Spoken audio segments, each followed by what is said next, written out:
오늘 드리는 말씀이 전혀 상반되다는 생각을 하지 않으시고 큰 틀에서 생각을 해주시면 좋을 것 같아요. 예, 그런 말씀을 드리는 이유는 조금 이제 보셨던 지금까지 내용 중에서 조금 더 이제 들어가는 그런 해석이 좀 필요한 것 같아서요. 예, 그래서 이제 먼저 서두에 말씀을 좀 드리고 시작하는 게 좋을 것 같아서 예, 말씀을 드렸습니다. 그리고 이제 가급적 죄송한 말씀인데 오늘 들으셨던 내용은 그 내용 자체는 이렇게 많은 분들과 같이 교감은 조금 무르익으신 다음에 하시는 게 좋겠다는 생각이 좀 듭니다. 예. 예. 왜냐하면은 조금 상반된 해석이 좀 있어서요. 예. 근데 저는 이제 상반된 해석이라고 생각하지 않는데 이제 그걸 상반되다라고 좀 받아들이실 수도 있을 것 같아서 예, 미리 오늘은 이렇게 모이신 분들 마음속에서 많이 새기시고 그게 이제 총합적으로 이렇게 얘기가 나올 수 있을 때 같이 얘기를 하시는 게 저는 좋겠습니다. 녹음해도 됩니까? 예, 일단 녹음을 하시고 일단은 이거는 외부 열람 말고 내부 열람으로 결정하는 걸로 하는 게 좋겠습니다. 예, 그만큼 조금 민감한 주제고요. 예, 공교롭게 또 이런 민감한 주제에 같이 함께 돼서 예, 그래도 같이 할 수 있게 돼서 좀 감사하게 생각합니다. 그만큼 제 생각일지 모르지만 그만큼 저희가 이제 복음에 있어서는 커뮤니케이션이 좀 되지 않았나 하는 생각이 있어서요. 말씀을 드리는 거니까 혹시 들으시더라도 오해하지 마시고. 예. 예. 자, 22장 1절과 14절 부분입니다. 제목은 두 번의 부름과 새로운 인식이란 뜻이고요. 이 본문 지금 제가 앞에 적어놓은 거 정호영재님 한번 읽어주시죠. 창세기 22장 1절 14절 두 번의 부름 새로운 인식. 아브라함의 믿음 이야기를 압축하는 중요한 에피소드는 이삭을 돌아보지 않는 일입니다. 일반적으로 이삭을 번제로 바치려는 의식은 아브라함의 믿음, 그 절정을 보여주는 교훈으로 읽습니다. 분명 그렇습니다. 이삭을 돌아보지 않은 아브라함의 행위는 믿음의 절정임에 틀림없습니다. 그러나 그리스도인은 아브라함의 믿음, 말씀에 대한 순종을 우리 안에서의 영적 변화로 함께 이해하는 것이 바람직합니다. 말씀에 대한 순종은 말씀이 우리 안으로 들어왔을 때 우리 안에서 일어난 영적 변화, 그로 인한 인간 생각의 철저한 부정, 그 균열의 견딤을 뜻하는 것입니다. 네, 이게 오늘의 전체적 요약문입니다. 네. 여기서 중요한 거는요. 이삭을 번제로 바치려는 의식이 아브라함의 믿음의 절정인 것은 확실합니다. 그러니까 이 지금 창세기 족장사에서 아브라함의 이야기를 장식하고 있는 내용은 이삭을 하나님에게 바치는 행위입니다. 예, 이거는 분명한 사실이고 그것이 믿음의 절정임은 틀림이 없습니다. 그렇지만 이제 중요한 거는 아브라함이 이삭을 바치게 된 때의 그 과정, 그리고 이삭을 바친다라는 게 과연 어떤 의미인가? 하나님이 원하시는 이삭을 바치는 그 행위는 어떤 행위인가가 좀 많이 간과되고 있지 않았는가? 그런 맥락에서 우리가 이 아브라함의 믿음, 말씀에 대한 순종을 그리스도인이라면 우리 안에 그 영적 변화로 함께 이해하는 것이 필요하다는 생각입니다. 무슨 뜻이냐면 말씀에 대한 순종이 아브라함의 이삭을 바치는 믿음의 최상의 미덕으로 많이 알려져 있습니다. 아브라함이 사실은 공적이나 행적이 그렇게 대단한 걸 하지 않았음에도 믿음의 조상으로 많이 죄송합니다. 누가 오신 것 같아요.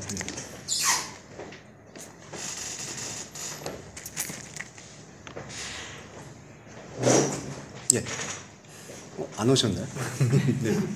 예. 믿음에 대한 공적으로 생각하고 있는데 그 이삭에 대한 아브라함에 대한 믿음의 큼은 이삭을 바치려고 하고 있던 그 결심, 결단, 믿음을 상당히 높이 평가하고 있습니다. 그렇게 알고 계시죠? 예. 물론 그게 맞는 말이고요. 그리고 히브리서에는 그러한 아브라함의 믿음을 부활신앙으로 같이 연결해서 아브라함의 그 믿음의 행위를 우리가 모두 돌아볼 수 있는 그리스도론으로서의 입각했을 때의 최상의 믿음의 행위라고 표현을 하고 있습니다. 근데 이제 여기서 우리가 조금 더 들어가야 될 부분은 그렇다면 아브라함이 이삭을 바치려는 행위를 통해서 발견하게 된 믿음이 무엇이냐? 그리고 그 이삭을 바치라고 하나님께서 말씀하셨던 그 숨어있는 생명의 의도는 무엇인가? 그거를 헤아리는 것이 피상적인 믿음에서 벗어나고 본질적 믿음으로 나아갈 수 있는 저희한테 첫걸음이 되어준다라고 생각합니다. 예. 피상적 믿음이라는 것은 피상적 믿음이라는 것 자체가 부정적인 게 결코 아닙니다. 우리는 마음과 생각과 뜻으로 하나님을 알아가고 앞으로도 피상적 믿음은 계속 필요해요. 그거는 부정되는 것이 결코 아닙니다. 하지만 피상적 믿음을 마음에 품고 하나님의 그 깊은 곳을 알아가고자 하는 그것이 하나님께서 우리에게 바라시는 믿음의 뜻이라고 돌이켜 보았을 때 우리가 아브라함이 갖고 있었던 그 믿음의 좋음을, 그 믿음이 좋다라는 것을 어떠한 맥락으로 같이 마음에 품어야 되느냐, 그거를 생각하게끔 우리에게 문을 열어주고 있는 게 성경이기에 우리가 그러한 관점에서 성경 말씀을 묵상해야 함은 그리스도인의 의무이죠, 특권이 아닌가. 그래서 조금 글쎄 저는 오해라고 생각을 하진 않는데, 네. 그리고 저희 같이 소통하시는 분들은 아마 오해라고 생각하지 않으실 거라고 봅니다. 그리고 무엇보다 그나마 제가 그 원전이라고 표현될 수 있는 그때의 언어에 대한 해석을 절대시하는 건 아니지만, 그래도 그때 당시에 구약에서의 히브리어와 신약에서의 헬라어가 쓰여졌을 때의 그때의 말의 의도와 뉘앙스와 그때의 그 경향을 가지고 해석을 하는 것이 제일 그리스도를 바라볼 수 있는 바람직한 방향이라고 생각하기에 원전에 입각해서 해석을 드리고 그 해석에서 도출될 수 있는 부분이라서 같이 나누고자 이렇게 말씀을 드렸습니다. 그래서 오늘은 딱 하나의 주제입니다. 이삭을 바치는, 이렇게 올라가는 그 과정 하나고요. 먼저 그러한 아브라함의 그 믿음을 우리가 확증하려면 아시겠지만 이 그리스도인의 이 예배의 자세는 사실은 이제 그 신약의 관점을 좀 통해서, 예, 맞다. 여기 연습실도 지금 돈이 없어서 그런지 이렇게 예, 등을 교체하지 않고 있는 것 같습니다. 아유, 아까 이것도 다 전도사님이 켜주셨습니다. 키가 크셔서. 죄송합니다. 네, 죄송합니다. 네, 맞아요. 소리가 꺼지니까 좋네요. 아, 지금 소리가 거기서 난 거예요? 네, 계속 안전기 소리. 신약에서 아브라함이 말하고 있는 그 대목은 제일 대표적인 게 히브리서인데요. 이 히브리서에서 부활신앙에 대해서 설명을 합니다. 그래서 아시겠지만 히브리서에서 이 아브라함의 이삭 바치는 믿음을 어떤 걸로 이해를 하냐면 아브라함이 이삭이 다시 살아날 것을 믿었다. 예, 그러니까 그 해석이 바로 구약의 아브라함이 이삭을 바치고 있었던 그 제사 행위에 대한 그리스도를 만난 자의 해석인 것이죠. 그 이해되시죠? 예. 네. 아브라함은 이삭을 하나님께서 그렇게 명령을 하셨어도 부활할 것을 믿었다. 그 믿음이 중요하다. 그게 신약이 히브리서가 구약에서 있었던 내용에 대한 아브라함의 행동을 해석한 거예요. 거기서 말한 믿음이, 네. 죽은 게 살아난다는 그 믿음 자체를 믿는 게, 네. 우리 하나님 말씀하신 그 믿음 말씀하신 똑같은 믿음이에요? 예, 그런데 그 아브라함의 믿음이 어떠한 믿음이냐? 로마서에서 보시면 그 믿음의 세 가지 층위가 있지 않습니까? 우리가 믿고자 하는 마음이 있고, 근데 우리가 믿고자 하지만 우리 안에 사실은 하나님의 사랑과 믿음의 없음을 발견할 수밖에 없는 믿음이 존재하고 있죠. 우리가 믿고자 하는 믿음, 그러나 우리가 믿을 수 없는 믿음, 그 믿을 수 없는 믿음을 믿게끔 해주시는 믿음, 그 총합적인 게 히브리서에서 말하는 부활에 대한 믿음하고 결부가 되는 걸 볼 수가 있어요. 이해되세요? 이해는 가죠. 네. 그러니까 여기서 조금 더 들어가면 아브라함이 이삭이 다시 살아날 것을 믿었다라는 건 이삭의 육체만을 지금 염두에 두는 게 아니라 이삭이라는 존재가 어떠한 존재인지를 하나님과의 말씀을 통해서 깨닫고 반응했다라는 게 함축이 되어 있습니다. 이해되시죠? 그러니까 이게 되게 심오하고 어려운 부분인데요. 그러니까 하나님이 지금 내가 이삭을 죽여도, 이 몸을 죽여도 다시 살아날 것을 믿었어. 지금 그것만이 아니라 이렇게 죽었다가 다시 살아난다는 그 부활의 신앙이 어떠한 의미인가를 자기 마음속에서 공명을 일으켰다라고 신약의 히브리서 기록자는 본 것이죠. 육체적인 육체적 죽음뿐만 아니라 네. 그렇죠. 네. 그거만 말하는 게 아니라 예. 영적 죽음을 대해서 말하는 거잖아요. 그렇죠. 예, 예. 그러니까 그 부활 신앙이라는 것을 염두에 두시면은 좋을 것 같습니다. 구약의 관점에서 보면요. 네. 신약으로 갔다 와서 신약의 관점으로 보니까 그렇게 말씀을 할 수가 있는데 네. 아브라함이 이삭을 드리는 게 네. 내가 설령 죽으라고 내 아들을 네. 칼로 찔릴지라도 네. 하나님이 그냥 놔두시진 않을 거야인 거지 부활까지 보는 건 말이 쉽지 않을 것 같아요. 그게 아브라함의 관점으로 그렇죠. 그게 이제 히브리서의 신약적 예. 해석이 되는 근데 거죠. 그 옛날 그 시대에 우리 전도사님 말씀 맞는 것 같아요.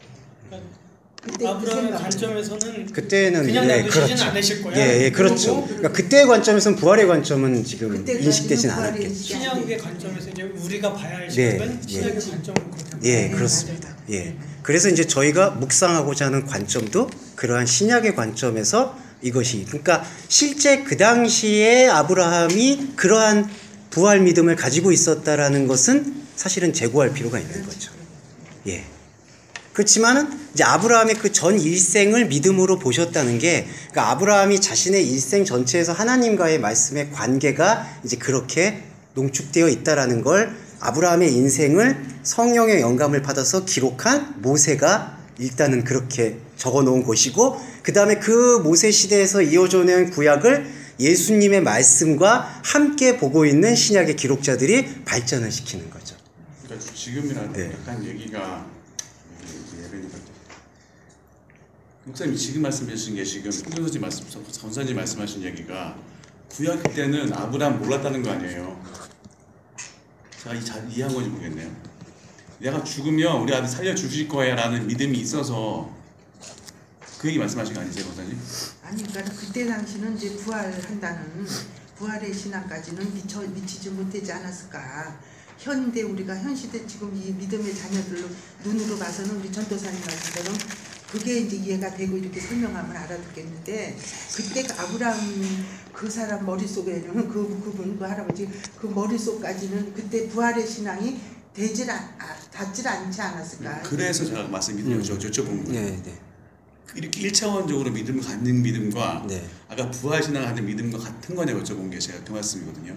다른 거죠. 그러니까 아까 저 같은 경우는 그 믿음이라는 게 아까 세 가지 말씀하셨잖아요, 네. 그렇죠? 예, 예. 근데 그 세 가지 나중에 나는 하나님께서 어차피 주신 믿음이니까, 네, 네. 그렇죠? 그 믿음을 가지고 아브라함 그 믿음을 품고 네. 그걸 알기에 내 아들을 바칠 수 있었다라는 계기가 예. 전제가 맞지. 예. 이 사람은 내가 그 믿음 주신 거는 모르는데 우리가 후세에 와서 신주 구약을 보니까 알게 됐네. 이러기에는 하나님 믿음이 그때와 믿음과 지금이 동일하진 않잖아요. 이 얘기의 요점은 아브라함이 그때 당시에 그것을 인식하지 않았냐 못했느냐가 어떻게 지금 인식이 됐냐면 이게 지금 오늘 본문을 나누겠지만 22장에서 그 하나님과의 과정과 반응을 통해서 아브라함의 믿음이 생성이 되어온 과정을 지금 겪었다는 것이죠. 1차적으로. 아니 1차적인 것만이 아니라 인식이 그 안에서 이삭에 대한 의미를 새롭게 생각하게 된 계기가 된 거죠. 그러면 아브라함한테는. 아브라함은 다 믿음을 가진 사람이잖아요.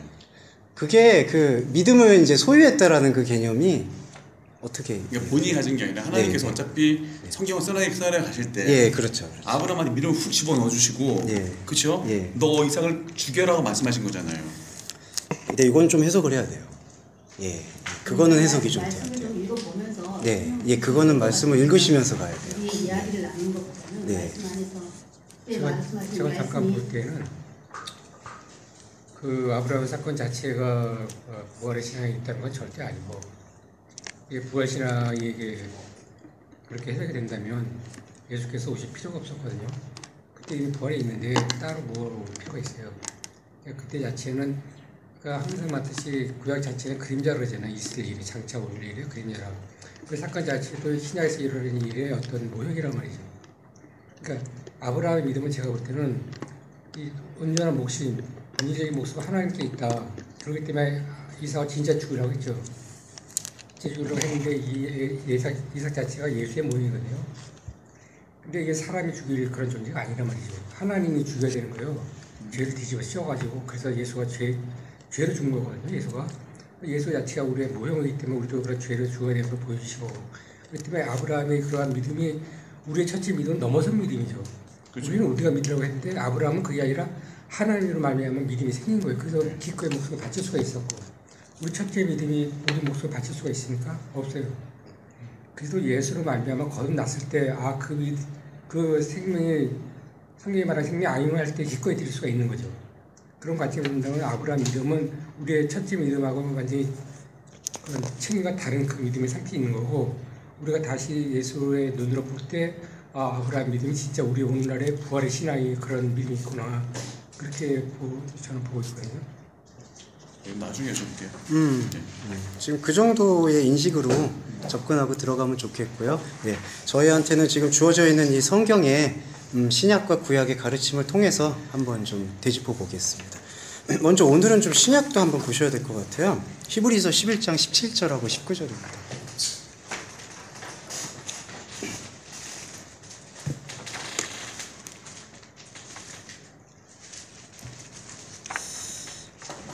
여기서부터 좀 해석이 좀 필요해서요. 11장 17절하고 19절 좀 읽어주시면 감사하겠습니다. 구집사님 읽어주시면. 죄송해요. 찾고 계신데 꼭 그럴 때마다 제가 11장 17절에서 19절. 아브라함은 사람을 아니 저기 구집사님께서. 나 눈이 침침해서 흑자 넣었지. 믿음으로 이삭을 드렸으니 그는 약속들을 받은 자한테 그 예언들을 드렸느니라. 그에게 이미 말씀하시기를 내 자손이라 칭할 자는 이삭으로 말미암으리라 하셨으니 그가 하나님이 능히 이삭을 죽은 자 가운데서 다시 살리실 줄로 생각한지라. 비유컨대 그를 죽은 자 가운데서 도로 받은 것이니라. 네. 여기서 지금 주목하실 수 있는 게요. 19절의 이제 대목입니다. 이 19절의 해석이 바로 부활 신앙의 이제 단초이죠. 근데 이제 이게 어떻게 해석이 돼야 되는 게 바람직하냐 하면, 여기 죽은 자 가운데서 다시 살리신다. 일단 이렇게 되어 있습니다. 이게 제가 헬라어를 읽어드리면 에크네크론 에게이레인 디나토스 호데오스. 하나님이 그를 죽음으로부터 일어날 수 있도록 하는 능력이 있다는 것을, 거기까지 있고요. 그 다음에 여기 한글 번역에서는 생각한지라 지금 이렇게 되어 있습니다. 그 생각한지다라는 분사가 로기소 사메노스. 그 단어의 기본어는 로기오조마인데요. 어떤 뜻이 담겨 있냐 하면은 말씀과 상관하다, 말씀에 대해서 생각하다. 그 얘기를 제가 왜 말씀드렸냐면, 생각하다라는 단어는 두 개가 있습니다. 지금 이 로기오 사메조스라고 있는 로기오조마이하고 그 다음에 노에오가 있죠. 노에오마이. 생각하다. 근데 지금 여기서 말하고 있는 이 생각하다라는 그 로기오조마이는 로고스가 바탕이 되고 있습니다. 로고스에 대해서 생각하다, 말씀에 대해서 생각하다라는 신학적 표현에 더 맞닿아 있어요. 그러니까 첫 번째 단어였던 노에오에라는 단어는 그냥 사람이 그냥 뭐라고 해야 되나, 그냥 공상하고 생각하는 거. 근데 요 지금 단어는, 성경에 나오고 있는 단어는 로기오조마이는 말씀에 대해서 생각하는 거. 네. 그럼 제가 이 말씀을 드리는 이유는, 하나님이 이삭을 죽음으로부터, 죽어있는 상태로부터 일어나게 할 수 있는 능력이 있다는 것에 대해서 말씀으로 생각했다라는 뜻으로 신약을 지금 표현하고 있습니다. 그러면은 신약에서 지금 이야기하고 있는 이 전체적인 맥락에서의 죽음으로부터의 일어남은 1차적으로 우리 이 육신의 유한한 몸의 일어남에 뿌리를 둔 게 아니라 하나님의 죽어있던 영이 살아나는 것에 집중하고 있습니다. 예. 나사로의 부활도 예수님께서는 그것의 육체적인 현상을 보여주시는 것에 목적이 매달린 게 아니라 우리가 그렇게 생명의 부활로 나아갈 수 있다는 것을 보여주고자 실제로 일으키신 거죠. 여기서도 하나님이 죽은 사람들로부터 이삭을 일어나게 할 수 있다는 능력을 깊이 생각했다. 그게 말씀으로 생각했다라는 뜻이 있습니다. 말씀으로 생각하게 됐을 때 어떠한 현상이 일어나느냐, 뒤에 구절이 이제 보시면요. 비유컨대 죽은 자 가운데서 도로받은 것이다. 근데 여기는 좀 원전의 해석이 좀 필요합니다. 그거 좀 말씀을 드릴게요. 호덴 아우톤 카이 엔 파라볼레 에코 미사토. 이게 무슨 뜻이냐면요. 한글 번역은요, 비유컨대라고 해서 이걸 속담에서 인용한 걸로 좀 많이 지금 해석을 했습니다. 그러니까 비유컨대 죽은 자 가운데서 도로받은 것이다. 예. 근데 이거는 지금 속담에 대한 이야기를 하고자 하는 의도가 많지 않아요. 무슨 뜻이냐면 제가 요거를 직역을 해보겠습니다. 이거 한번 들어주세요. 그러므로 그를 비유 안에서 다시 받았다. 다시 보겠습니다. 그러므로 아브라함은 이삭을 비유 안에서 돌려받았다. 예. 비유가 뭐죠? 파라볼레. 아니 예, 그래서 지금 말씀을 이제 같이 나눌까 해서요. 예. 그러면 여기서 지금 돌려받은 게 비유 안에서 돌려받았다고 하거든요. 비유가 어떤 걸까요? 이게 뭐 실제 하는 거냐 실제 하지 않는 거냐 이런 얘기를 하는 게 아니라 파라볼레라는 사실을 예수님의 말씀과 같이 접목해서 묵상을 해봤을 때 좀 표현이 어렵지만 이런 겁니다. 하나님의 뜻을 우리는 볼 수가 없거든요, 인간이. 하나님의 뜻을 볼 수 없는 인간에게 하나님의 뜻을 우리 곁에서 보여주신다라는 개념이 파라볼레의 본질적 뜻입니다. 이해하시죠? 예. 그래서 비유 안에서, 그러니까 이거는 비유라는 거에 우리 한글 언어에 약간의 선입견을 좀 내려놓으시고 비유 안에서 하나님의 곁에서, 하나님이 우리는 볼 수 없지만 하나님이 보이지 않는 것이 우리의 보이는 세계 안에서 하나님의 뜻으로서 이삭이 돌려받게 된 것이다. 예, 맞아요. 네, 그렇죠. 그러니까 이 지금 신약이 말하고 있는 부활신앙은 이삭이 다시 돌아올 것을 믿는 그런, 그러니까 육체적인 것이 돌아온다는 것, 그 다음에 그런 것만을 믿는 게 아니라 죽음으로부터 일어날 수 있도록 깊이 생각하는 말씀과의 상관성 속에서 하나님께서 우리에게 말씀의 신비로서 이삭을 보여주신다라는 것을 여기서는 히브리서에는 그렇게 해석을 하고 있는 것이죠. 네. 이게 왜 위험하냐 하면요, 이 말씀을 잠깐 드리겠습니다. 이거를 지금 이렇게 해석하게 되면 주석이 어떤 게 나오냐면요, 죽은 자 가운데서 도로받는다라는 주석은 어디에 속담이냐 하면은 아세라 종교와 그 이방 종교의 속담입니다. 예, 죽은 자 가운데서 도로받는 게 이게 얼마나 무섭냐 하면요, 당시에는 왕족이나 귀족들이 자신의 자녀들이나 누가 죽었어요. 그러면은 죄송하지만 우리 국사에서 순장제도 혹시 아시나요?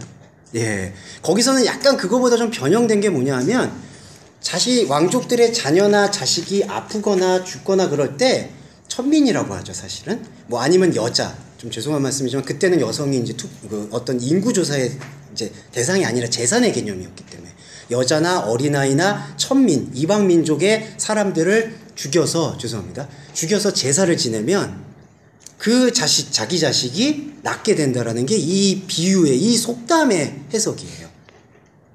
그러니까 이거는 죄송한 말이지만 번역을 잘못 오해하고 있는 거예요. 그러면 아브라함이 만약에 그런 생각을 가졌다는 건가요? 그거는 아니라고 봐야죠. 예, 그러니까 내가 지금 이삭을 죽였어도 저 이방 민족 누군가를 또 죽여서 이삭을 살려주겠지, 그런 아브라함이 믿음을 갖고 있었다? 그거를 부활신앙으로 얘기한다는 건 아니라는 것이죠. 이거 이해하시죠? 예. 죄송한데 네. 그 앞에 비유컨대 앞에를 네.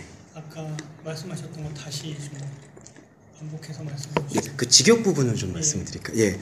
호덴 아우톤 카이 엔 파라볼레 에코 미사토, 요 문장입니다. 그래서 요 문장을 해석하면 호덴 그러므로, 그 다음에 아우톤 그를 카이가 여기 아우톤하고 대명사하고 카이 접속사가 같이 쓰일 때는 그 역시 이렇게 된 번역이 됩니다. 그래서 그러므로 그 역시 엔 파라볼레 비유 안에서, 그 다음에 에코미사토 돌려받았다. 예, 에코미사토라는 동사가 이제 돌려받았다. 그래서 이제 번역을 다시 매끄럽게 해보면 그러므로 아브라함은 이삭 그를 비유 안에서 돌려받았다.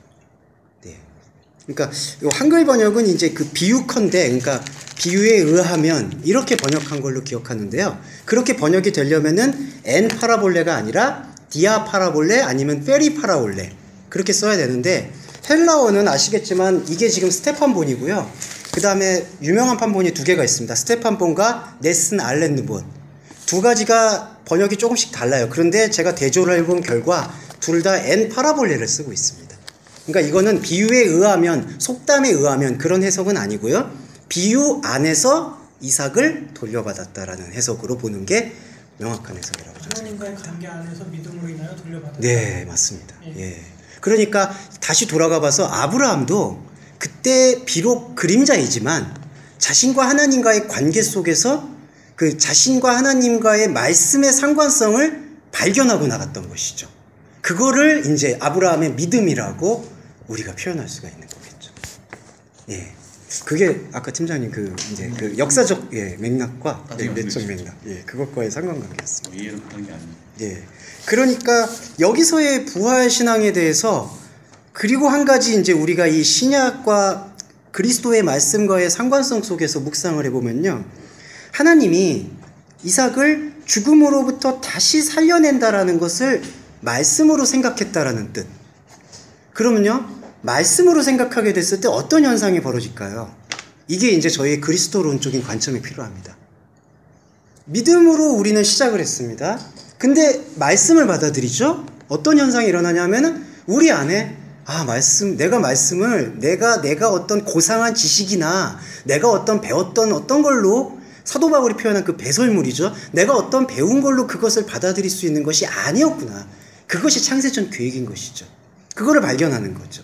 그러니까 여기서 아브라함이 말씀으로 생각했다라는 것은 이삭을 바치는 행위의 본질이 무엇인가를 자신의 그 좌충우돌이라 표현해서는 죄송합니다만 좌충우돌하는 그 삶의 여정 속에서 자신 안에 하나님의 없음을 하나님께서 들려주셨구나라는 것을 봤다는 것이죠.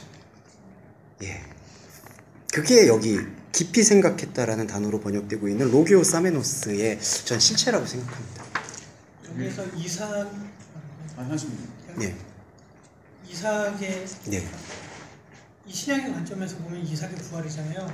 네. 하지만 이삭에게 초점을 맞추기보단 네. 아브라함에 초점을 맞춰서 네. 아브라함이 네. 그 믿음으로는 죽을 수밖에 없음에도 불구하고 예. 부활하는 믿음을 발견해야 싶습니다. 그렇죠. 그러니까 여기에 포인트는 지금 아브라함 안에서 믿음 사건이 지금 포인트고, 그래서 아브라함이 확실하게 이제 확증하는 거죠. 이게 정말 이 이삭이 하나님께서 약속하셨던 명년 이때의 아들을 낳고 이게 번성하게 되는 진정한 영적 혈통의 실체였구나를 이제 아브라함이 주목한 믿음으로 볼 수가 있을 것 같습니다. 근데 목사님, 네. 목사님 하나님은 그 행위로 보질 않으시나요? 어떤 행위? 아니 우리가 보통 우리 목사님들한테 들을 때 예. 아브라함이 이렇게 이삭을 자기 아들인데 사랑하는 아들을 딱 내리칠 때 네. 그때 아브라함 하면서 멈추라고 하신 거 아니에요? 그리고 우리가 보통 우리들은 일상적인 우리 생활에서는 자식을 갖다 놓고 칼로다가 내리칠 수가 없거든. 네. 그러니까 아무리 믿음이 좋다 그래도 그게 하기가, 그래서 그걸 하나님 보시기에는 의로 여김을 받지 않았나. 근데 이제 행위로. 권사님이 이제 오늘 저희가 이제 구약을 읽으면서 그게 아까 피상적 믿음과 본질적 믿음이라고 잠깐 말씀을 드렸잖아요. 이제 그러한 믿음이 피상적 믿음의 모습이다. 그러니까 행위로는 아니구나. 그러니까 행위가 수반이 되죠. 그러니까 아쉬워요. 지금 갔다가 좀 박수 쳐드리고 싶은데. 아니 냉정하게 이제 왜냐하면 이제 저희가 이제 본질에 입각해서 말씀을 드려야 이게 솔직해야 되는 부분이라서. 근데 이제 거의 이제 내 또래 할머니들은 생각하는 할머니가 그러세요. 아이고 아직도 청춘이시면서. 그러다가 내리칠 간단히 때 할 있어요. 그 행위를 하나님이 안 보시냐 이거지. 그래도 그걸 말하면 아브라함이 이삭을 치러 주려 하는 거는 우리가 생각하기에는 진짜 칼 들어가지고 실제로 목을 베려구나 이렇게 생각하는데, 다시 생각해서 본다면은 내 안에 있는 그런 하나님의 약속하신 자녀 들어왔는데 이걸 하나님이 말한다는 게 음성으로 착각하고 진짜 죽이려고 하는, 그럼 예수가 계속 있어가지고 나한테 말씀 들려야 되거든요. 그래서 이제 그 말씀이 내 안에서 계속 풀어져야 되는 게 우리 믿음의 여정인데, 이걸 예수를 죽이면 안 되잖아요. 말씀 못 듣잖아요. 그러니까 그렇게 이제 살려가지고 이삭 죽이지 않고 이삭 대신 양 한 마리 준비하잖아요. 이게 아브라함의 본성이거든요. 이게 하나님 알지 못하면 그걸 대신 제물로 죽인 거란 말이에요.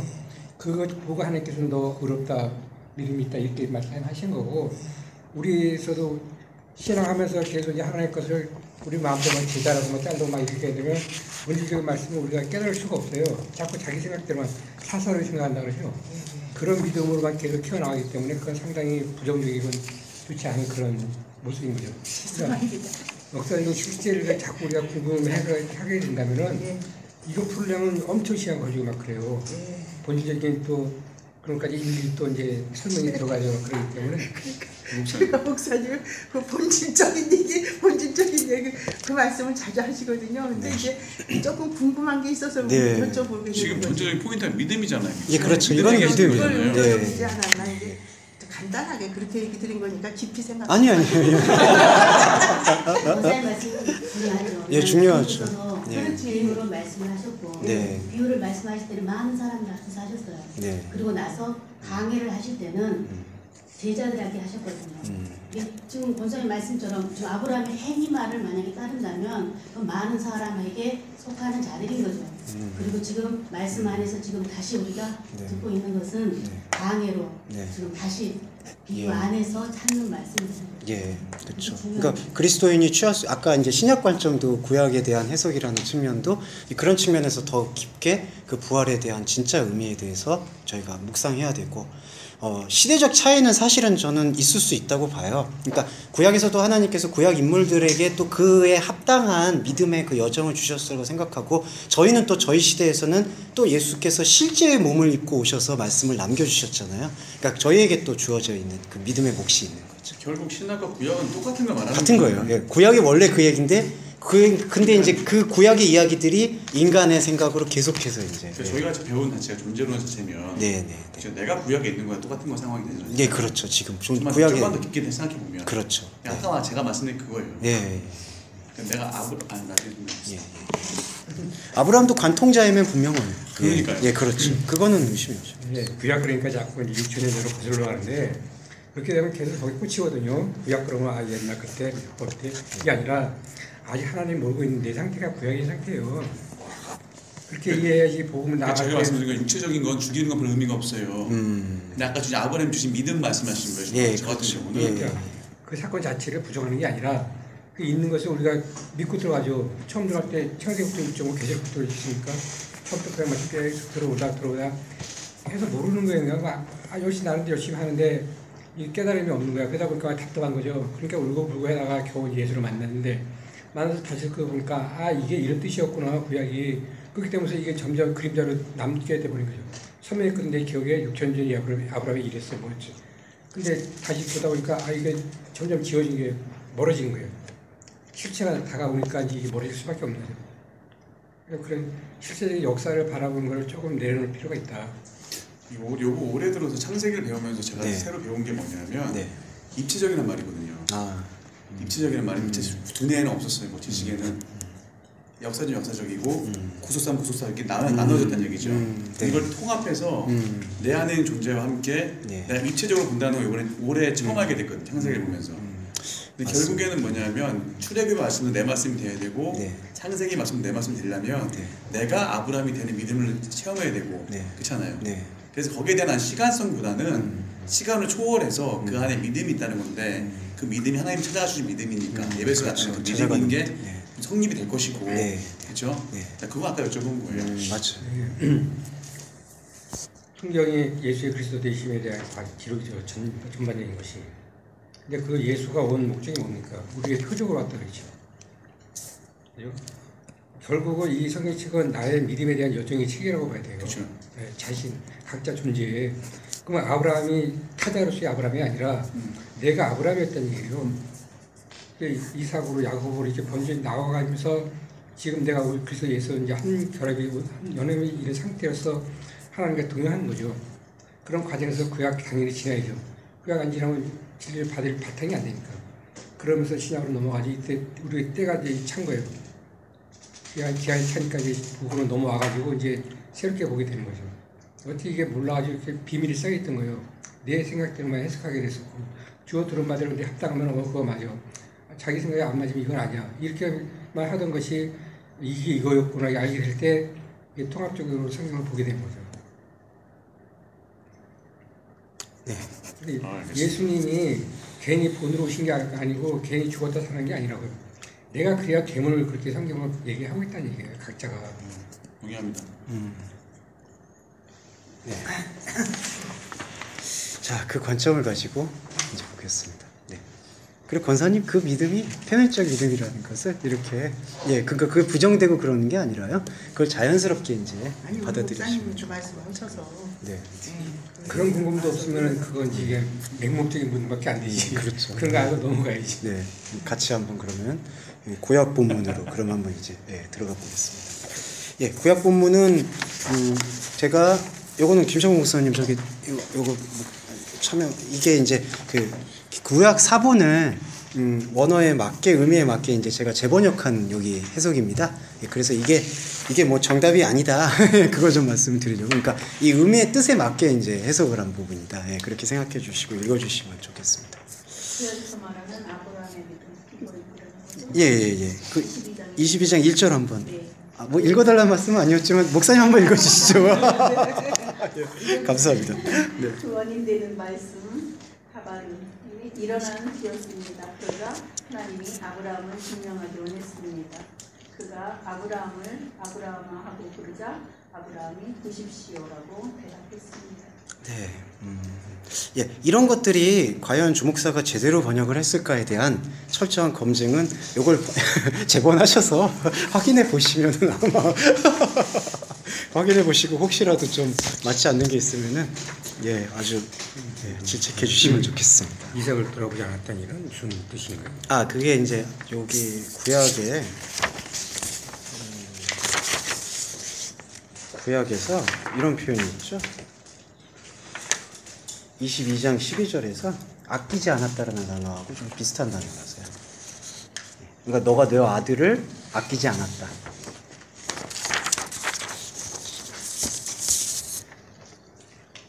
아끼지 않았다라는 단어가 돌아보지 않았다라는 뜻하고 좀 같아서요.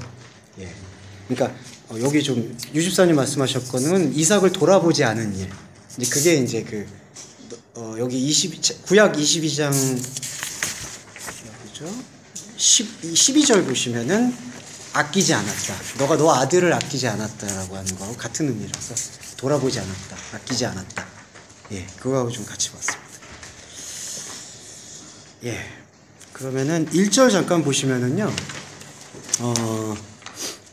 보시면은 여기 지금 시험이라는 단어를 이 나사우라는 히브리어인데 증명하기 원했다라는 단어로 번역하는 게 조금 더 정확합니다. 예. 그러니까 이게 어떤 뜻이냐면요. 드러내려고 한다. 시도한다. 그런 뜻입니다. 그러니까 그 템테이션하고는 좀 다른 단어예요. 예. 그러니까 유혹하다라는 단어의 개념은 그러니까 뭐 이렇게 약간 그런 거잖아요. 뭐 윗사람이 아랫사람의 어떤 마음을 막 이렇게 간파하고 시험해봐서 너가 잘 통과했다 뭐 이런 템테이션이나 테스트 같은 용법은 그런 쪽인데 요 히브리어 나사흐는 그런 쪽이라기보단 감춰져 있던 것을 드러내려고 한다. 증명시키려고 한다. 예. 그러니까 하나님의 아브라함을 증명하기를 원했다. 그럼 이때 증명은요, 현상적인 증명만을 얘기하는 게 아니라 이제 아브라함 안에 믿음이라는 게 무엇인지를 이제 확증하려는 이제 그 절정의 구목이라고 할 수가 있죠. 예. 이해되시죠, 이거? 예. 이게 저기 구약 제일 마지막이 뭐예요? 말라기. 말라기 나오는 11절. 11절, 네, 그 말씀 하실 줄 알았습니다. 힘좀 닫는다고요? 예. 하나님을 시험하라고. 시험 예, 같은 단어, 나사.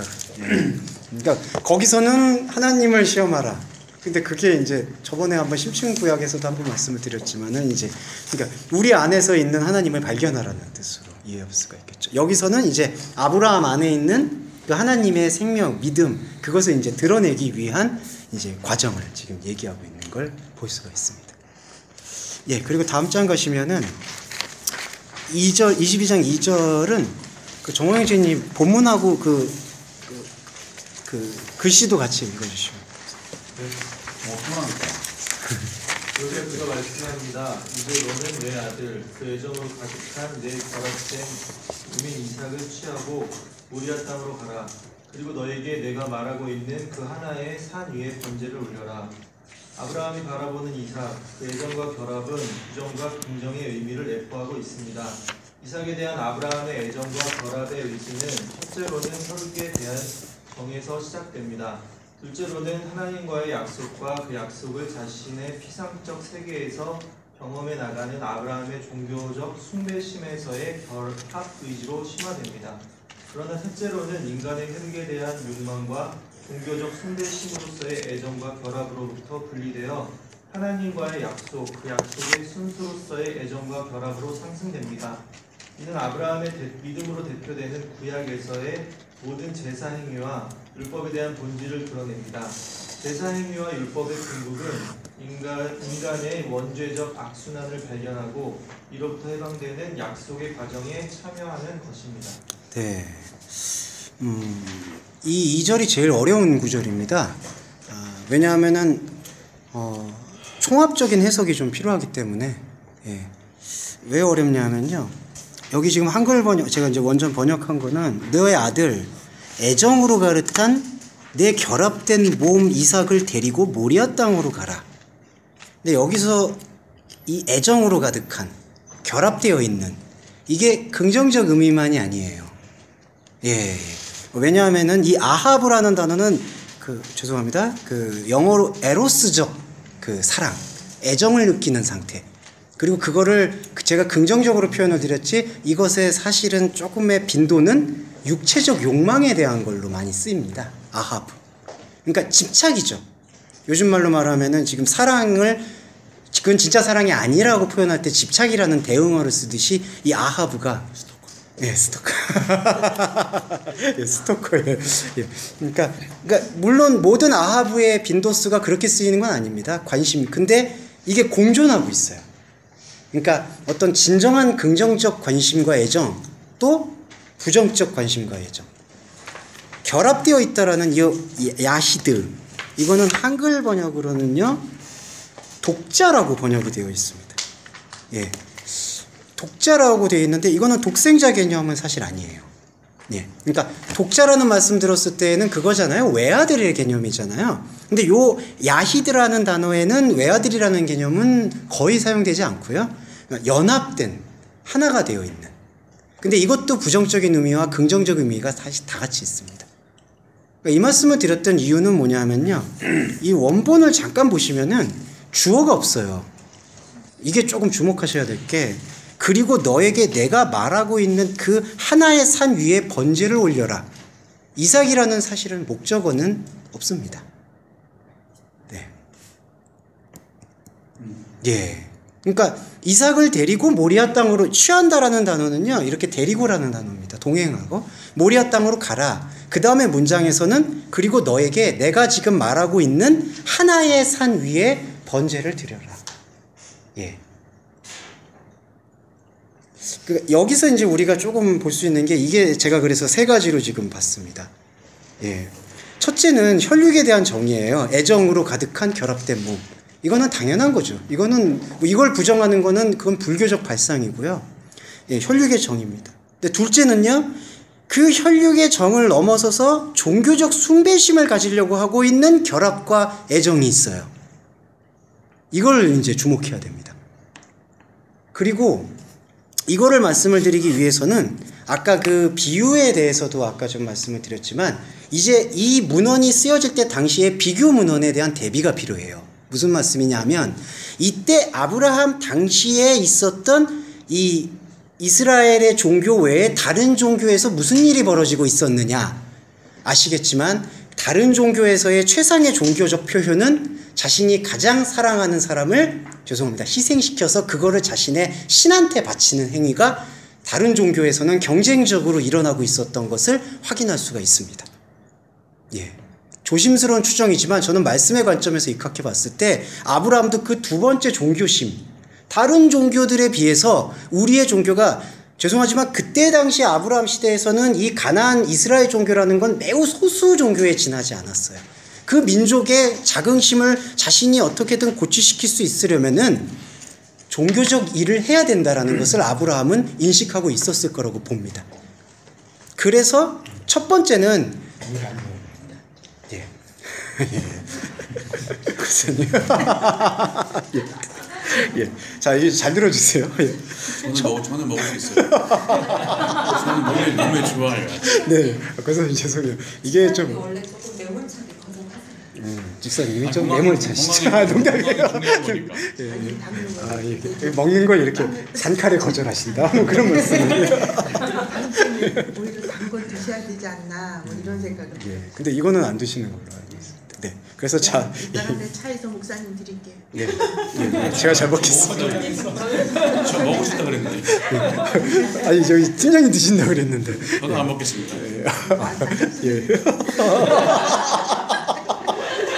맞네요. 혈육이 가장 중요한. 아 이렇게 땀이 또 나네, 땀이 이렇게 또 복음으로 입증을 해주시네 또 우리 권사님. 아, 예. 자, 중요한 말씀을 드리다가 잠시 놓쳤는데. 자, 첫 번째 이게 이제 아브라함의 믿음의 상승 과정을 우리하고 같이 접목시켜서 보시면 좋겠습니다. 첫 번째는 이삭에 대한 소중함이에요. 이 눈에 넣어도 안 아플 아들이죠.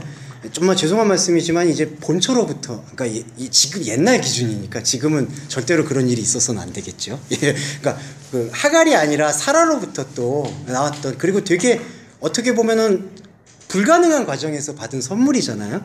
그러니 그 혈육에 대한 정은 이루 말할 수가 없겠죠. 이게 첫 번째입니다. 근데 아브라함 안에서는 아 이걸 하나님이 주셨어. 나한테 믿음의 선물로 주셨어. 그렇기 때문에 내가 무언가를 또 하나님에게 해야 된다라는 생각이 아브라함 안에도 있었다는 것을 우리는 아브라함 이야기를 통해서 확인했죠. 그게 두 번째예요. 그래서 여기서 두 번째가 제일 무서운 게 첫 번째는 혈육의 정이잖아요. 근데 혈육의 정만으로는 안 돼. 하나님께서 나에게 더 준엄한 것을 명령하셨어. 아들을 바쳐야 돼. 그 생각을 여기서 부정적 결합된 몸으로 묘사하고 있다는 것이죠. 예. 그리고 세 번째는 그걸 넘어서는 관점이 되는 겁니다. 그러니까 하나님께서 아브라함에게 이러한 말씀을 하시는 이유는 제가 임의상인 구분이죠. 첫 번째 혈육의 정도 넘어서고 두 번째 그 혈육의 정을 넘어서는 인간의 신념으로서의 종교심을 넘어서서 진짜 믿음의 차원으로 소급시키려는 하나님의 복음을 우리는 확인할 수가 있습니다. 저거 같아요. 네. 일반 가정에서 믿지 않는 집안인데 기독인이 하나 생겨났어요. 있는 사람이.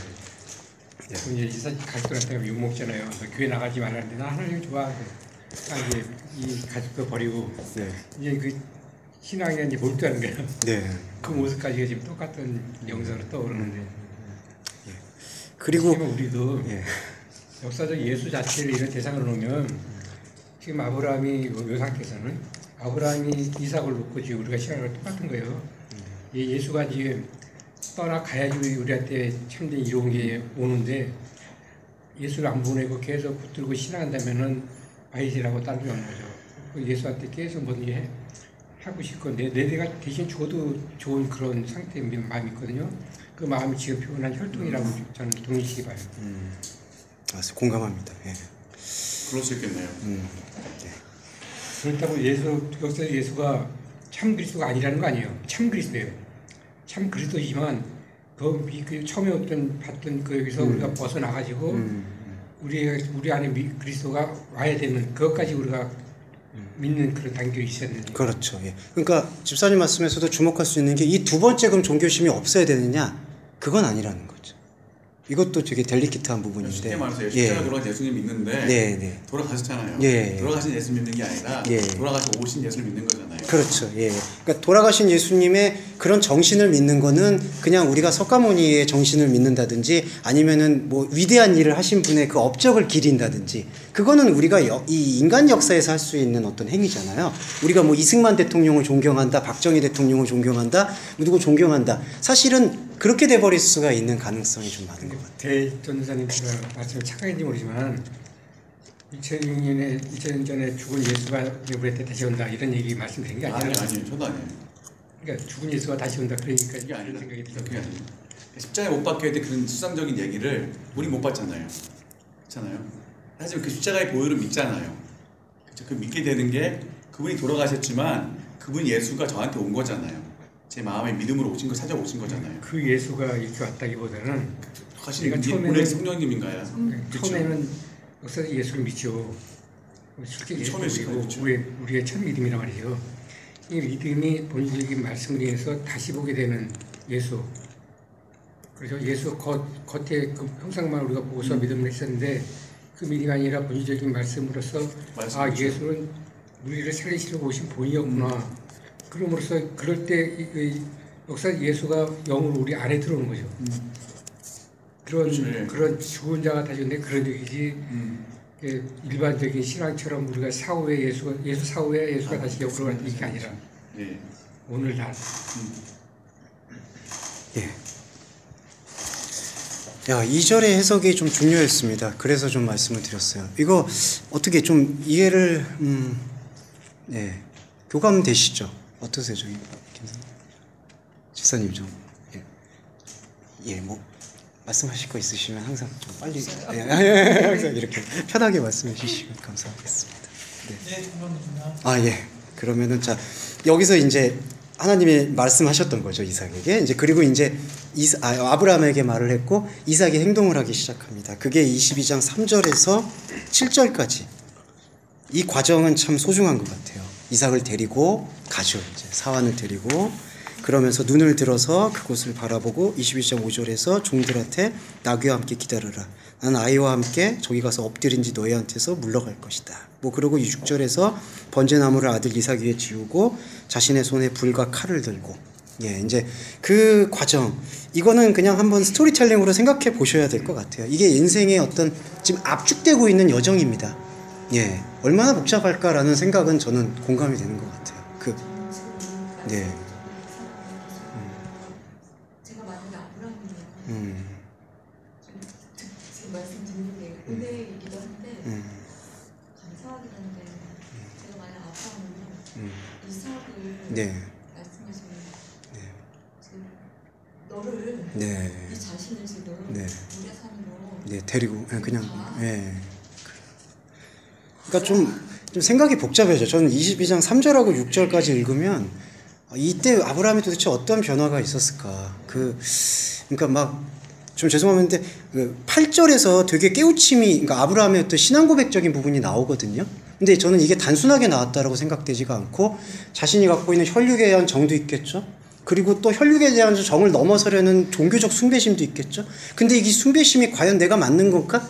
그리고 아시겠지만 내가 과연 하나님의 말씀을 제대로 들은 걸까? 이런 것에 대한 계속되는 자기 생각과 충돌들이 그게 제가 앞에 처음에 적어드렸던 우리 안에 말씀이 들어오잖아요. 그러면 우리 정신이 균열을 겪어요.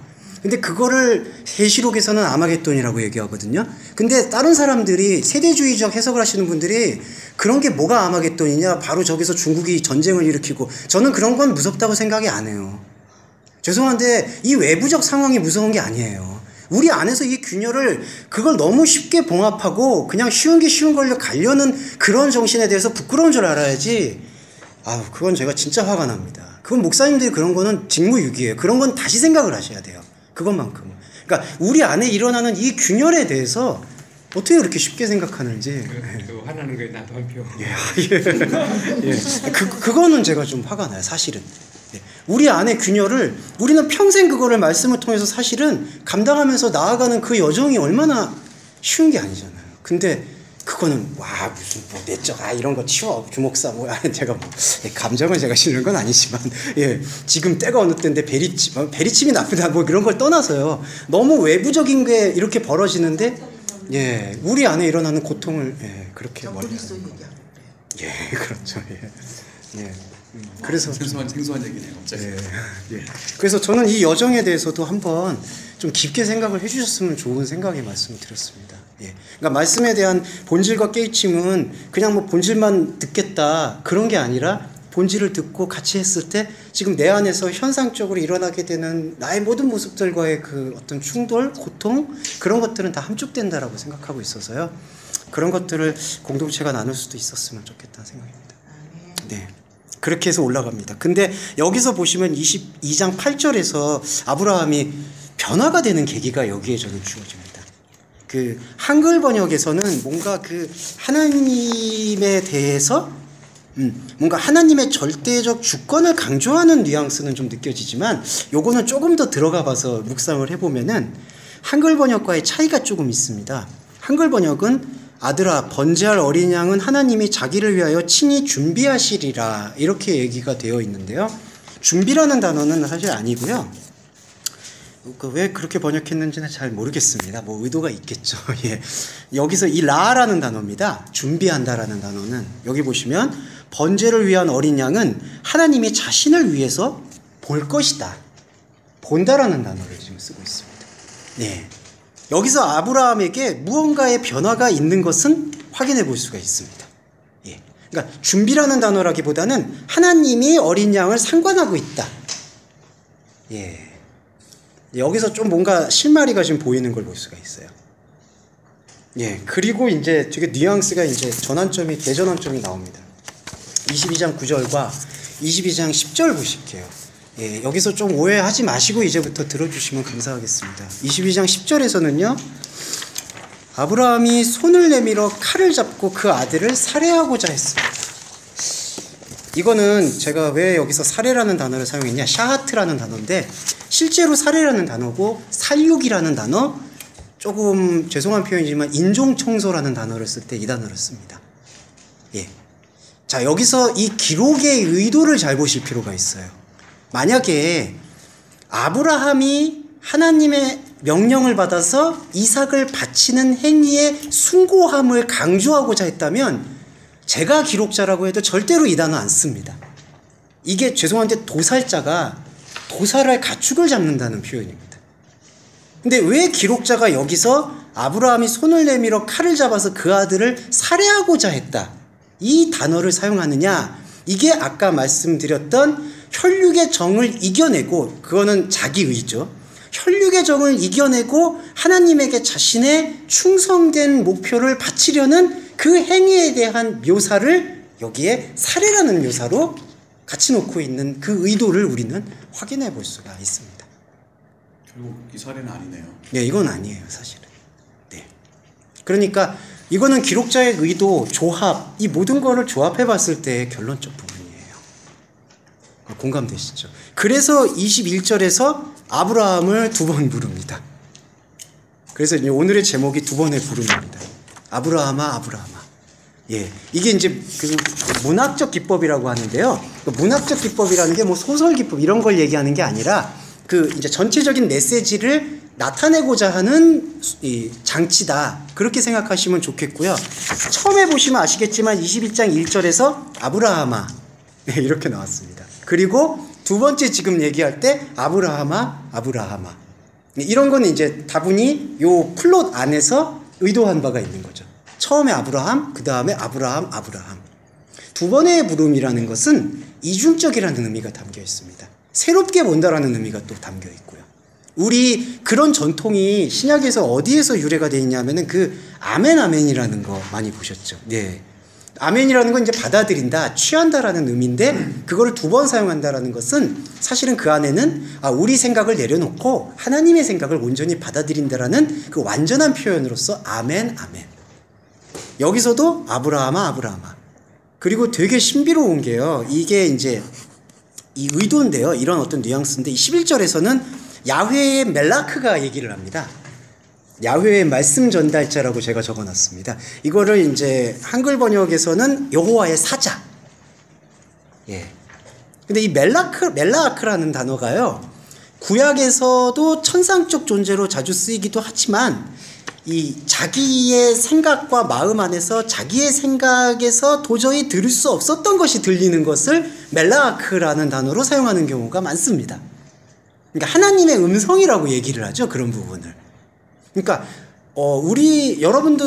우리들도 다 겪으셨겠지만은 하나님의 생명과 말씀의 음성이 사실 우리가 상상할 수 있는 부분이 저는 많지 않다고 생각해요. 그러니까 삶을 살면서도, 예, 그 하나님의 또 그거를 이제 이끄시는 방향이라고도 할 수가 있죠. 그것이 때론 우리 볼 때는 우리 방식 속에서는 이렇게 안 하고 좀 더 돌아가는 방법이 있고 좋은 방법이 있겠는데 이런 방법이 선택되는 게 과연 좋은가? 이런 경우가 있잖아요, 사람 생각에는. 근데 이제 하나님의 관계 속에서는 우리 생각을 뛰어넘는 당신의 말씀을 우리 안에서 주도적으로 끌고 나가는 경우가 많아요. 여기서 말하고 있는 야훼의 사자라고 번역되어 있는 야훼의 말씀 전달자라는 게 이제 이 아브라함 안에 있었던 아브라함의 생각을 첫 번째, 두 번째 그 생각의 균열을 넘어서서 하나님의 차원으로 끌고 올라가는, 그게 바로 이제 믿음의 절정이라고 부를 수가 있겠습니다. 그래서 야훼의 말씀 전달자가 하늘에서부터 그를 부른다라고 또 돼 있습니다. 하늘이라는 그 공간적 영역에서도 주목하실 수 있겠죠. 이제 하나님이 말씀하시는 자리, 하나님은 어디서 말씀을 하실까요? 신약으로 보면은 우리 마음 안, 하나님께서 우리한테 들려주시는 말씀이 들려오는 그 장소입니다. 하늘에서부터 아브라함한테 얘기합니다. 저는 이게 사도행전 보시면은 사울의 회심 계기하고 너무나 유사함을 느껴요. 예. 네슨 알랜드본, 스테판본 모두 사울아 사울아 두 번 부릅니다. 그러면서 너가 핍박하는 예수다라는 말씀하셔서 그게 아브라함의 여정하고 너무 비슷하게 느껴져요.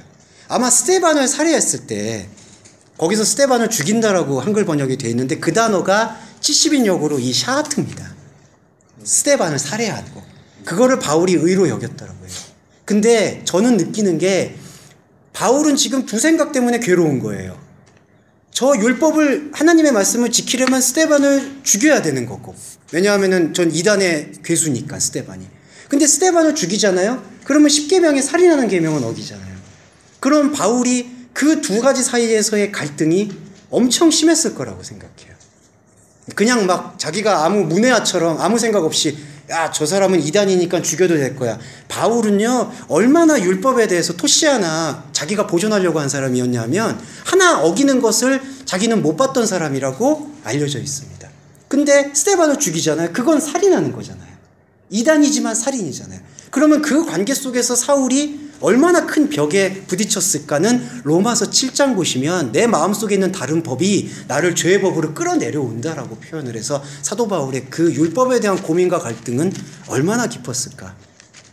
아브라함도 저는 마찬가지라고 생각합니다. 네. 예, 예, 맞아요. 사무엘도 불리셨죠. 네, 그렇습니다. 예, 그때도 두 번 나와요. 예, 이 두 번 부름이라는 게 좀 의미심장하더라고요. 바울한테도 사울아 사울아를 부르죠. 예.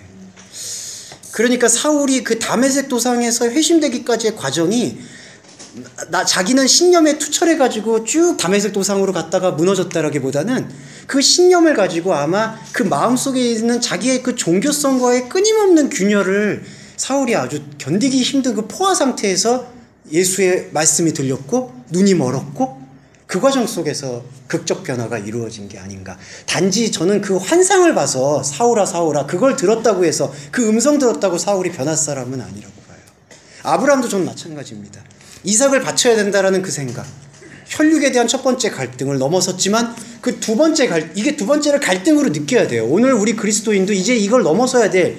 내가 가지고 있는 종교적 신념으로 주님께 영광을 돌리고자 하는 그 태도에서부터 더 들어가서 주님만이 나를 말씀하실 수 있는 존재라는 완전한 생명의 확증, 그 믿음이 이제는 들어와야 되는 게 그리스도인의 최상이라는 것이죠. 그래서 11절은요, 어렵지만 우리가 묵상을 해야 됩니다. 이거는 하늘에서부터 일방적으로 들려온 소리이기도 하면서 그 일방적인 소리를 들을 수 있도록 이제 아브라함의 말씀 안에서, 아브라함의 마음 안에서 멜라크가 움직이기 시작하는 거죠. 말씀 전달자가. 예, 그리고 12절 보세요. 12절이 참 이게 가슴이 아픈 부분입니다. 그 아이에게 너의 손을 놓지 말아라. 어떤 더럽히는 일도 그에게 행하지 말아라.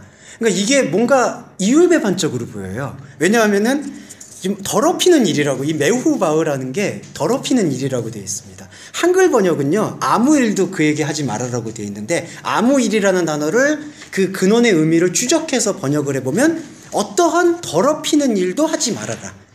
그러면은 어떤 더럽히는 일이 무엇이었을까요? 지금 이삭을 살해하려고 하고 있는 행위를 더럽히는 일이라고 지금 말씀 전달자는 이야기하고 있는 걸 볼 수가 있죠.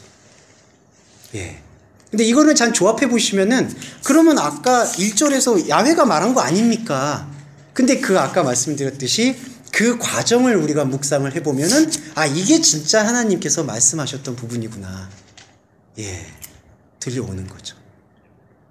그리고 너의 손을 놓지 말아라. 이건 뭐냐면요, 놓지 말라는 것은 칼을 붙잡은 상태예요.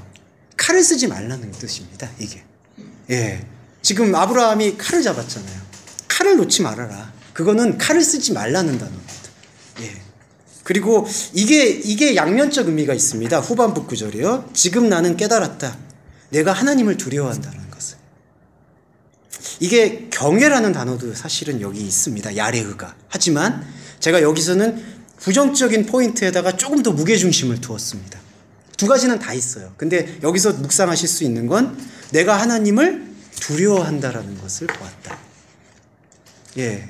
그거는 뭐였을까요? 그 두려움은 이제 하나님을 온전히 받아들이고자 하는 마음이 아브라함한테는 저는 있다고 보였어요. 근데 그것을 어떻게 표현해도 이게 이제 로마서 표현을 빌리면 우리가 죄 가운데 있다. 무엇을 해도 죄다. 참 고통스러운 말이죠. 그러니까 아브라함은 무언가 하나님에게 하고 싶은 것이고 하나님과 함께하고 싶은데 그러지 못하는 모든 일을 해도 더럽혀지는 바로 그 상황. 그 두려움이죠. 근데 이 두려움이 경외로 변하죠. 예, 이게 말씀을 듣는 자. 저희 여기에서도 이 두려움이 경외로 변하는 거죠. 참된 경외심으로. 예, 그런 것을 볼 수가 있습니다. 그리고 13절 보시면 저는 13절 보면 좀 눈물이 나는데요. 아브라함이 눈을 들어서 바라봤습니다. 이 눈을 들었다라는 것은 아나블레파스인데 70인역에다가 제가 좀 주목을 했는데 70인역이라는 것은 이제 히브리어를 헬라어로 옮긴 건데 아나블레파스는 아시겠지만 아나가 다시 본다라는 뜻입니다. 예, 블레파스는 본다, 아나는 다시. 그래서 합성어가 쓰여져서 다시 벗습니다. 그러니까 이게 뭐냐? 이게 요한복음에서도 거듭난다라는 단어. 다시 태어져요. 다시 보지 않으면. 그러니까 아브라함이 보는 거예요. 다시 보는 거예요. 영적 실제로 보는 거예요. 근데 영적 실제로 보았을 때 자신의 모습이 보입니다. 이거는 조금 더 이 입체적 해석이 필요해요. 그 수양을 그 예수 그리스도의 예표로 보시는 경향도 있는데 그것도 맞습니다. 근데 그 예수 그리스도의 예표의 해석을 하면은 예수 그리스도에 대해서 우리는 영적 가해자임은 사실은 분명해요. 십자가 사건이라는 것 앞에서 우리가 예외는 아니잖아요. 그러면은 이거는 조금 더 깊이 해석을 하면은 그 수양은 우리의 모습이에요. 그래서 보시면 아브라함의 자신의 모습입니다. 아브라함의 모습이요. 13절에 보시면 한글 번역에서는 이렇게 되어 있습니다. 이걸 상황의 묘사로 했어요. 한글 번역은 수양이 뒤에 있는데 뿔이 수풀에 걸렸다. 예, 근데 이거는 상황 묘사고요. 이거를 그 히브리어로 번역해 보면 이렇게 됩니다. 보라, 빽빽한 잡목숲 안, 뿔 안에 붙잡혀 있는 수양이 있다. 예. 그러니까 제가 이걸 말씀드린 이유는 한글 번역은 지금 이거를 상황 묘사로 지금 기술을 한 거고요. 히브리어 원전에서는 이게 상황 묘사가 아니라 인간이 갖고 있는 상태에 대한 묘사입니다. 그러니까 이게 의도가 좀 다르죠. 그러니까 여기서는 한글 번역에서는 눈을 들어서 보니까 저 수양이 걸려 있다라는 것을 상황 묘사로 표현한 건데 히브리어 원전에서는 그렇게 표현한 게 아니라 이게 빽빽한 잡목숲이라는 이 히브리어는 뒤엉켜 있다. 실마리가 보이지 않는 상태. 그러니까 우리 이 실타래로 보시면은 완전히 꼬여가지고 다 잘라내지 않으면은 풀러지지 않는 상태. 그러니까 빽빽한 잡목숲은 그런 뜻이고요. 그 다음에 뿔 안이라고 되어 있습니다. 이 뿔이 수풀에 걸렸다는 얘기가 아니라 뿔 안에 잡목숲 안에. 그러니까 두 가지 의미를 이렇게 동의어로 병행했습니다. 그러니까 뿔은 무슨 뜻일까요? 이게 권력자의 상징입니다. 그래서 힘의 상징입니다. 그리고 또 하나 여기 수양이라는 야일 자기 힘이에요. 강함입니다. 이게 강함이란 뜻입니다. 그러니까 빽빽한, 그러니까 어떻게 보면 실마리를 찾을 수 없는 곳에 붙잡혀 있는 수양이 보이는 거예요. 이게 아브라함 그 자신의 모습이었음을 우리도 볼 수가 있겠습니다. 그래서 그걸 대신해서 번제를 드리는 거죠. 예. 아브라함이 자기 상태를 볼 수 있었던 네. 결정적인 단어가 네. 아나블레포로 했다고 했던 눈을 들어봤을 때 네. 위쪽을 향하여 보긴 보는데 그냥 네. 보이다 이렇게 보는 게 아니라 예. 무슨 그게 무엇인지 뜻을 찾고자 하는 그렇죠. 예. 그런 마음을 가지고 보는 상태를 네. 보는 거죠. 예. 그래서 들어갔기 때문에 이런 게 이제 보인 거지. 예. 그렇지 않고 그냥 쳐다봐 봤다면은 그냥 뭐가 있건 말건 그냥 지나가니까 우리가 이제 말씀 볼 때도 항상 그런 자세 봐야 될 것 같아요. 네. 이 말씀이 무슨 뜻을 갖고 있을까? 예. 하는 무엇을 나한테 말씀하시려고 예. 이건 좀 감정적 표현인데 이 말씀 묵상했을 땐 진짜 많이 울었어요. 이게 정말 벗어날 수 없는 그 거미줄에 엉켜 있는 제 자신 같은 모습, 그 벗어날 수 없는 모습, 그때 많이 좀 기억이 많이 남았어서 말씀을 좀 드렸습니다. 그래서 이 땅의 이름을 이제 여호와 이레, 여호와 이레라는 게 라라는 단어입니다. 보게 된다. 바로 그래서 그날 야훼의 산 안에서 보게 될 것이다. 이게 이제 이 아브라함의 어떻게 보면 전체적 인생에서 그 아버지의 사실은 그 우상을 섬기던 아버지의 그 자장이 있었죠. 사실은 그 원죄적 자장에서 벗어나면서 가나안을 향해서 가고 있으면서 계속해서 믿음의 여정에서도 시행착오와 충돌과 온갖 그 안 좋은 일들은 사실은 그 안에 보일이잖아요. 그러니까 아브라함이 뭔가 인자한 할아버지 느낌은 아니고 그 할아버지 그 아브라함의 인생은 권모술수, 죄송합니다. 권모술수와 이기심, 여성 비하, 죄송합니다. 그리고 불신앙, 아니 뭐 불신앙. 그 권모술수는 이제 그 권력자 있으니까 옆에서 막 이렇게 내 여동생이다 이러고 막, 그리고 룻한테도 약간 그 마음에는 뜻이 없으면서도 내가 좋은 쪽으로 가라 이렇게 얘기하고 뭔가 다 그 뒤엉켜 있음에도 저희한테는 이게 보인다는 거죠. 그래서 우리도 마찬가지입니다. 사실은 참 삶에서 관계에 있어서 참 이렇게 다 실수 안 하고 살면 좋겠는데 부딪히고 충돌하고 고통받고 고통당하고 고통 주고 이제 이런 것들이 반복이 되지만 이제 그런 것들을 우리가 두려워하기보다 진짜 하나님의 경외적 차원을 우리가 말씀을 취하고 맛보게 되는 그 예배에 있어서만큼은 중단 없이 갔으면 좋겠다라는 게 이 말씀의 저는 뜻이 아니었을까 그렇게 생각했습니다. 네. 안 쉬세요 오늘? 네. 쉬지 않으세요? 예, 오늘 시간이 좀 일찍 맞춰도 될 것 같은데요. 지금 끝나서. 끝났습니까? 예, 오늘은 아브라함 이야기만. 힘드셨죠? 네. 이래 있잖아요. 네. 이게 자주 이제 기독교인들한테 자주 쓰이는 예. 언어의 뜻은 무엇이고 지금 현대에서 사용하는 것과 어떻게 보는 것이 좋을지. 그 여호와가 보고 있다라는 뜻으로 원어는 해석되는 것 같습니다. 여호와 이레가 라라는 단어에서 유래가 됐기 때문에 라. 그 라라는 게 아까 아브라함이 눈을 들어서 봤다라는 단어. 그 단어하고 지금 같거든요. 그래서 여호와 이레라는 것은 하나님이 말씀하시는 시간 속에서 여호와의 산 안에서 내가 보았다라는 뜻으로 조금 이해하는 게 그 원래 의미에 저는 맞다라고 생각하고요. 목사님 이거 배가 고픈데 먹어도 되죠? 아이고 어서. 저 먹으라고. 그럼 좀 드셔야죠. 전도사님 죄송해요. 제가 아닙니다. 그리고 오늘날에는 그 여호와 이레가 뭔가 그 공간적인 것에 많이 좀 있는 것 같다는 생각은 들어요. 보통은 뭐라고 지금 사용되는 건 물줄이 준비되었다거나 뭔가 헌금하는 지급이 올랐다거나 그런데 자주 쓰이잖아요. 근데 그거는 차치해주고 그러니까 우리가 현재에서 어떻게 바라봐야 하는 것이 여호와 이레를 바르게 해석해서 우리의 상황 가운데 하나님 원하시는 문제 가고 있습니다. 네, 들어가세요. 그거를 좀 그거 저 글로 좀 같이 나누면 안 될까요? 그렇게 나눌 수 있으면. 살짝은 나눠주시고. 맞아요. 그거는 확실히 그 물질적으로나 뭐 이렇게 어떤 자신의 지위나 그런 상승하는 개념은 일단은 아닌 것 같고요. 그 다음에 여호와 이레의 개념은 저는 이렇게 해석될 수 있는 것 같습니다. 하나님이 말씀하시는 곳이 이제 보인다.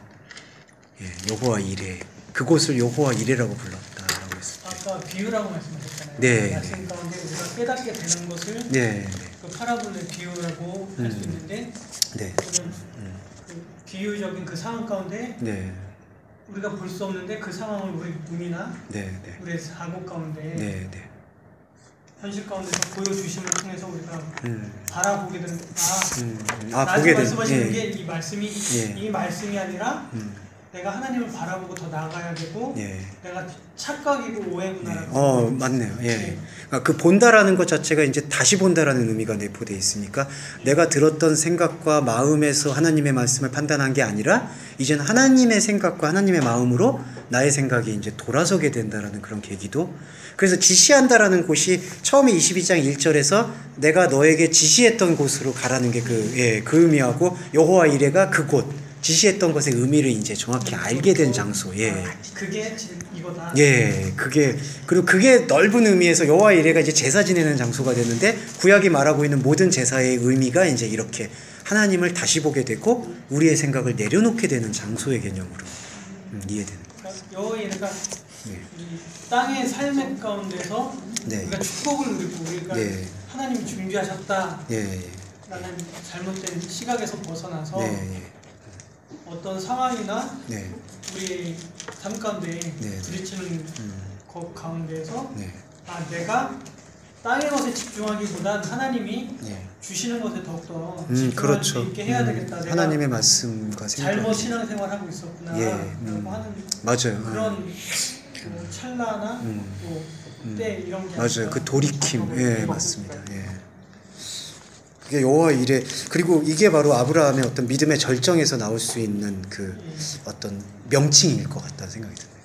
이레라는 단어, 준비하다는 뜻은 아예 없는 건가요? 준비라는 단어는 아닌 것 같아요.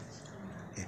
제가 몇 번 찾아봤는데 준비하다라는 개념은 거의 없는 것 같은데. 예, 본다, 경험한다, 인식한다, 생각한다.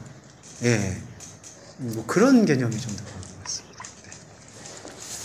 여호와가 보고 있다가 저는 이렇게 받아들이는데 잘못 받아들였는지 궁금해서요. 여호와가 너를 알고 계신다 그런 의미로 보고 있다 하신가요? 예, 그렇죠. 예. 그리고 그 집사님 여호와가 너를 보고 있다라는 개념이 지금 아브라함이 이제 그 땅 이름을 여호와 이레라고 불렀을 때 다시 이제 되풀이해 보면 여호와가 나를 보고 있다. 예. 근데 여호와가 나를 보고 계시다라는 게 이제 이 22장 1절에서 이 과정을 통해서 여호와가 나를 보고 있는 그리고 내가 여호와를 볼 수 있는 이 새로운 길이 열렸구나. 그거에 대한 어떤 고백이기도 한 것 같습니다. 하나님인 내가 너와 상관하고 싶다. 그렇죠. 예, 라라는 단어는 같이 경험하고 싶다라는 뜻이 하나님이 날 바라보는데 끝나는 게 아니라 상관없는 자가 내가 상관 있는 자가 되길 원한다. 하나님인 나와 그냥 사람인 네가. 주님 거기서 좀 더 말씀해 주실 거 있어요. 여호와 보고 있다 해서. 그러니까 너무 좀 제 언어로는요. 여호와가 보고 있다가 나를 보고 계신다. 나와 그저 상관하고 계신다. 보고 계시다. 남이 아니다. 너는 나를 사랑하는 자녀다라는 그런 만남의 장소라고. 만남인 거예요. 그리고 집사님 그게 만남이 헬라어에서는 카라가 쓰였는데 카라가 기쁨이라는 뜻인데 기쁨이라는 뜻의 원래 근원적 의미가 만남. 그러니까 성경에서 말하는 기쁨은 하나님을 보게 되는 게 그것 외에는 기쁨이 없다라고까지 설명을 했기 때문에 만나고 기쁨이고 이제 그렇게 연결하면은 기쁨이고 또 존재라고 느껴도 될 것 같아요. 예, 그렇죠. 존재 자체가 그리고 거기서 한 말씀만 더 드리면 하나님이 나를 집사님을 봐주시는 것 자체가 존재거든요. 그러니까 우리가 몸이 있는 게 존재가 아니라 하나님이라는 그 하나님께서 창조주께서 집사님을 보고 있다라는 것 자체가 이제 몸이다, 존재다. 그래서 사도 바울이 그게 바로 몸된 교회라고 표현했던 것 같습니다. 꽃이라는 시. 그렇죠. 저도 지금 그 생각을. 김춘수 시인의 저는 꽃이 여기서. 잠깐만 이제 예배를 마무리를 하고 이렇게 하는 게 좋을 것 같습니다.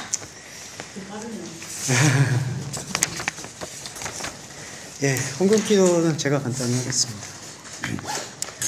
사랑하는 주님, 진심으로 감사드립니다.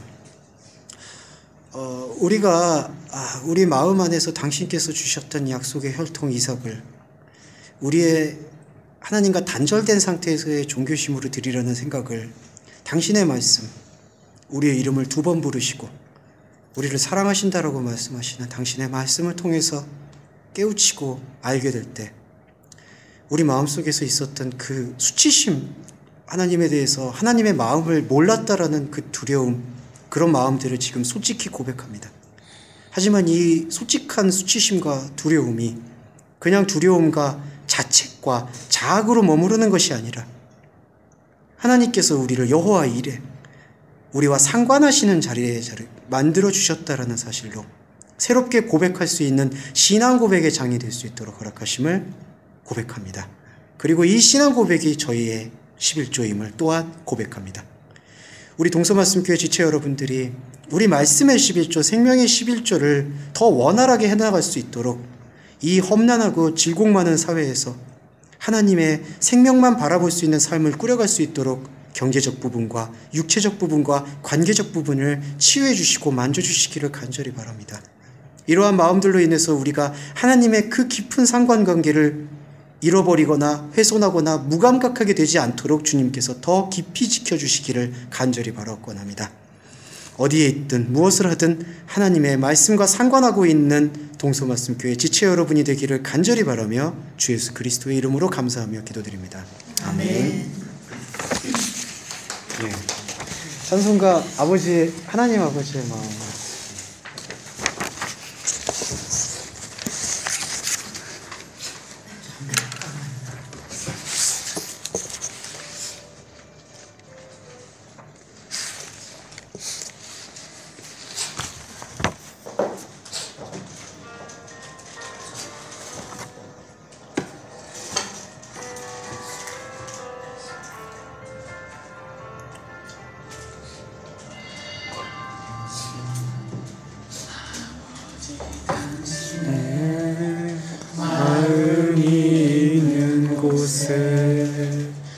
나의 마음이 있기를 원해요.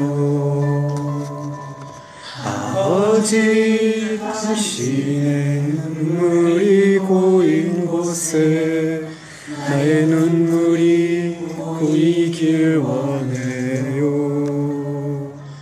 아버지, 당신이 바라보는 영혼에게 나의 두 눈이 향하길 원해요.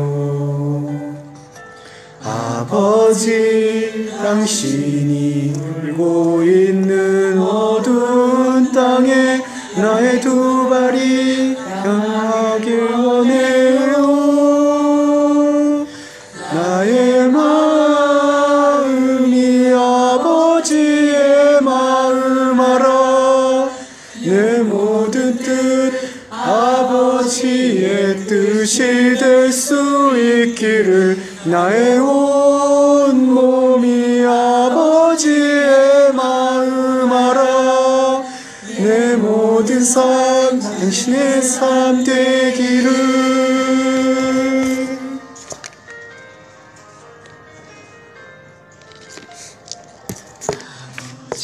당신의 마음이 있는 곳에 나의 마음이 있기를 원해요. 아버지, 당신의 눈물이 고인 곳에 나의 눈물이 고이길 원해요. 아버지, 당신이 바라보는 영혼에게 나의 두 눈이 향하길 원해요. 아버지, 당신이 울고 있는 어두운 땅에 나의 두 발이 향하길 원해요. 나의 마음이 아버지의 마음 알아. 내 모든 뜻 아버지의 뜻이 될 수 있기를. 나의 온 몸이 아버지의 마음 알아. 내 모든 삶 당신의 삶 되기를. 아멘. 예, 다 함께 주기도문 하겠습니다. 하늘에 계신 우리 아버지여, 이름이 거룩히 여김을 받으시오며 나라의 임하옵시며 뜻이 하늘에서 이룬 것 같이 땅에서도 이루어지이다. 오늘날 우리에게 일용할 양식을 주옵시고 우리가 우리에게 죄 지은 자를 사하여 준 것 같이 우리의 죄를 사하여 주옵시고 우리를 시험에 들게 하지 마옵시며 다만 악에서 구하옵소서. 대개 나라 권세와 영광이 아버지께 영원히 있사옵나이다. 아멘.